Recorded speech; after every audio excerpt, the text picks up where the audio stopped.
Derek.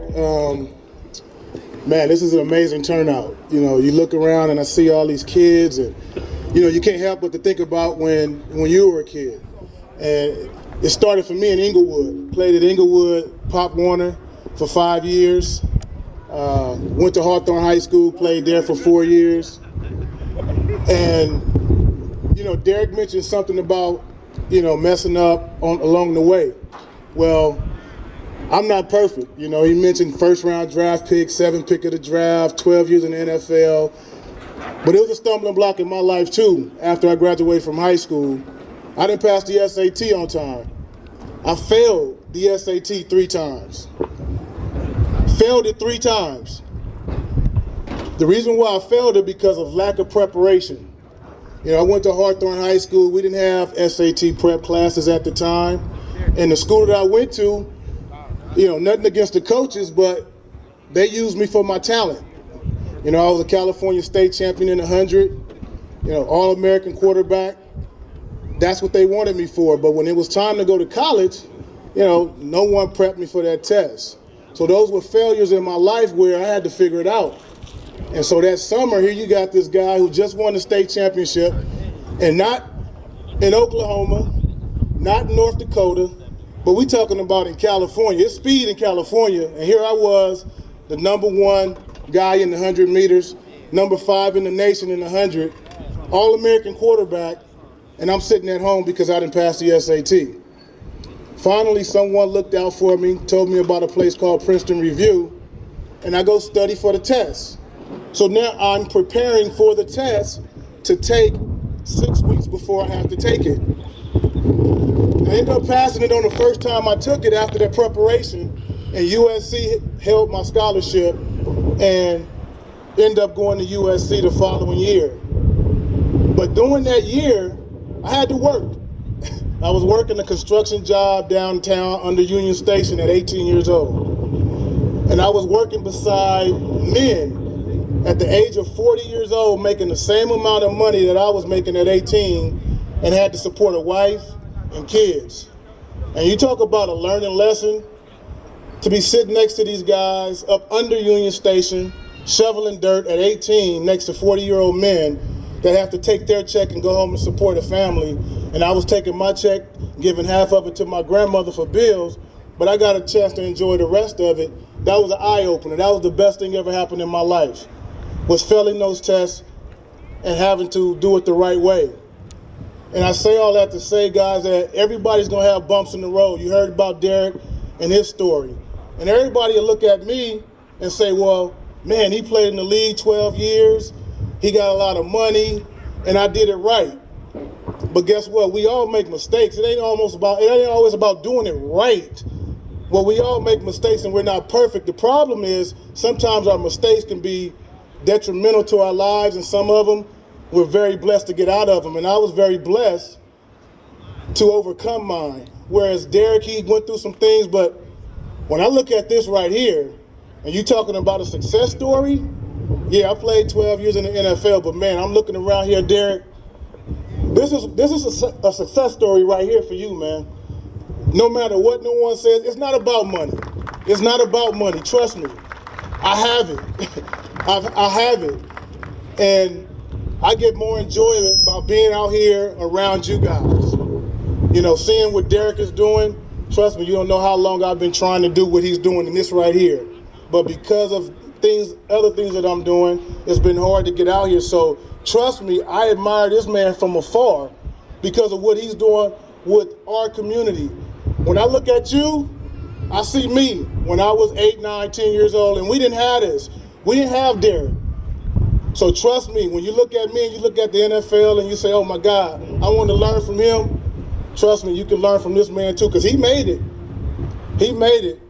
But this was God's mission for him, to do what he's doing. And he's touching way more lives than probably most people in the NFL are touching. So I want to say to Derek, man, I appreciate what you're doing with these kids. I swear to you, when I pulled up, I was like, wow. And I saw Proway on everybody's chest. This was bigger than what I thought, man. So I just want to say thank you, and I want everybody to give Derek a round of applause for what he's doing. That's bigger than anything in the NFL. Now to you kids, I know all you guys' dreams is to make it to the NFL. I'm just gonna be real with you because I don't know no other way. You know, I grew up in South Central LA. My mom was pregnant with me at 14, had me at 15, and I ain't never said daddy a day in my life. And my goals and my dreams was to make it to the NFL. I was very blessed to make it. And there's a lot of guys who made it. But let me tell you, it's a little different than actually making it and staying in the NFL. I want to give you guys a number. And it's not about who was good or who did it the right way or who did it the wrong way. There's just as many guys in the NFL that made it and are on the street because it's just not enough room in the NFL. In training camp in July, there will be about 95 players on each team. 95 players on each team. And by the end of training camp, they have to cut down to 53 men. Whether you're good, bad, you do something wrong, don't matter. They have to get down to 53 men.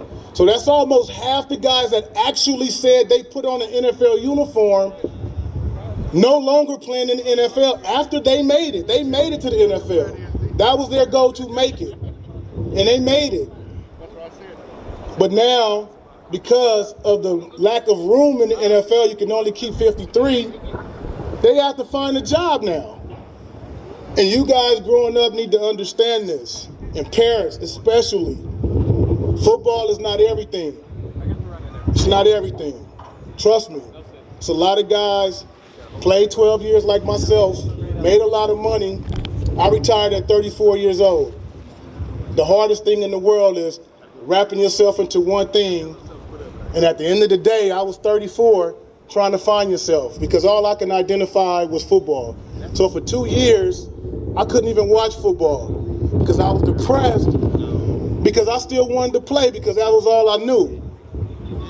And it took those 2 years for me to really discover that life was way bigger than football.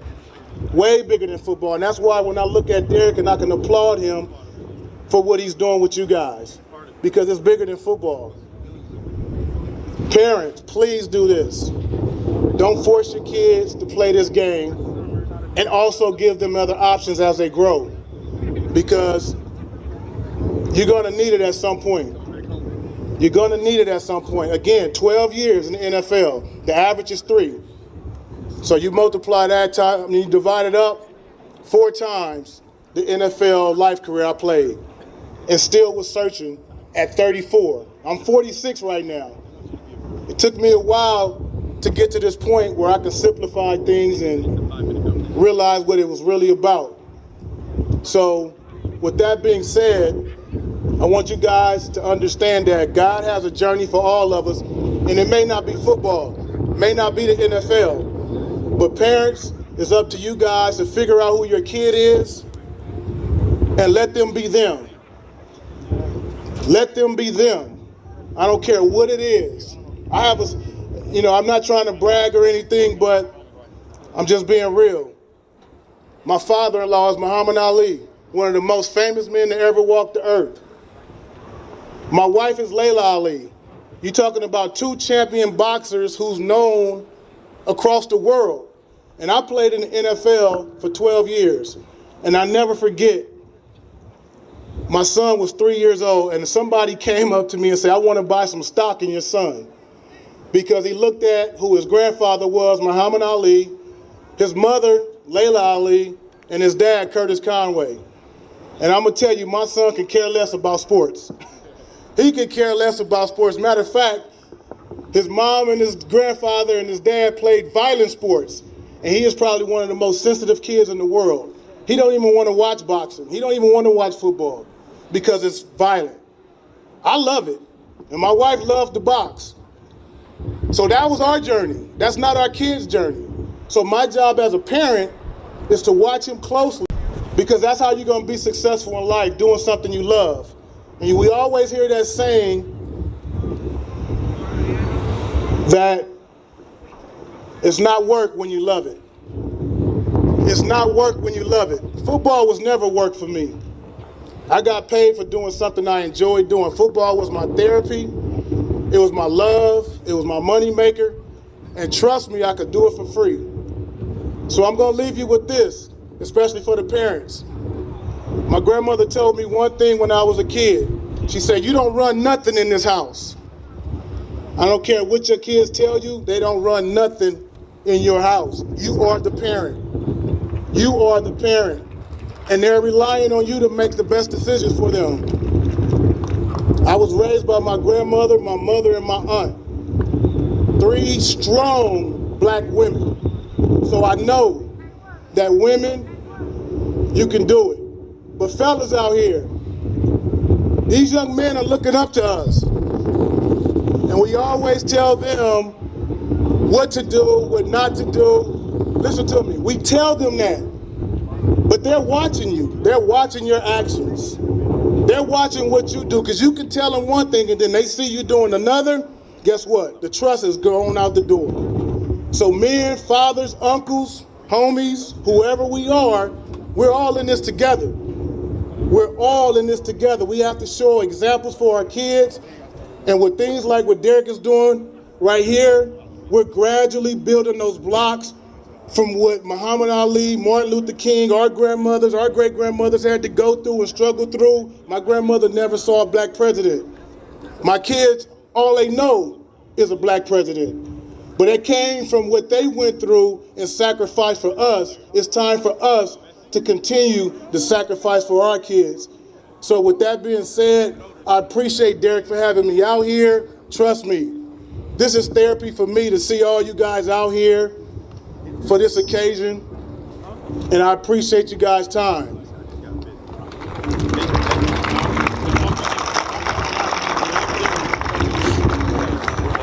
I want to bring up a young man who I'm working with. He's getting ready for the NFL.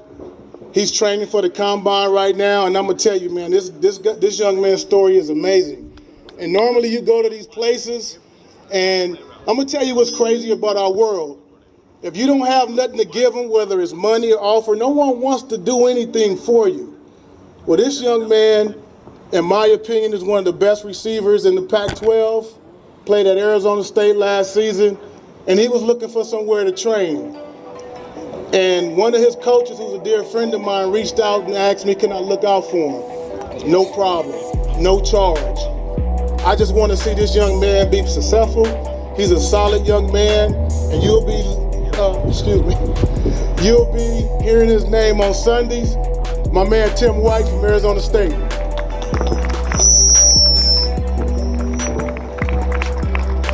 What's up, y'all? How's it going? It's obviously a wonderful opportunity to be out here today with y'all.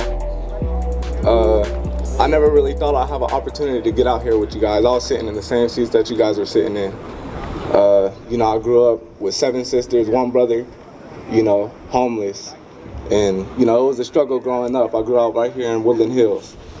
Going to school every day was tough. Your parents, collecting cans, all that. You guys know the struggle. You guys understand it. But I'm just here today to spread the word that, whatever you do, make sure you put the passion, on the field, on the court, whatever you're out here to do, make sure you put your passion first. And don't be scared to go out there and compete with anybody.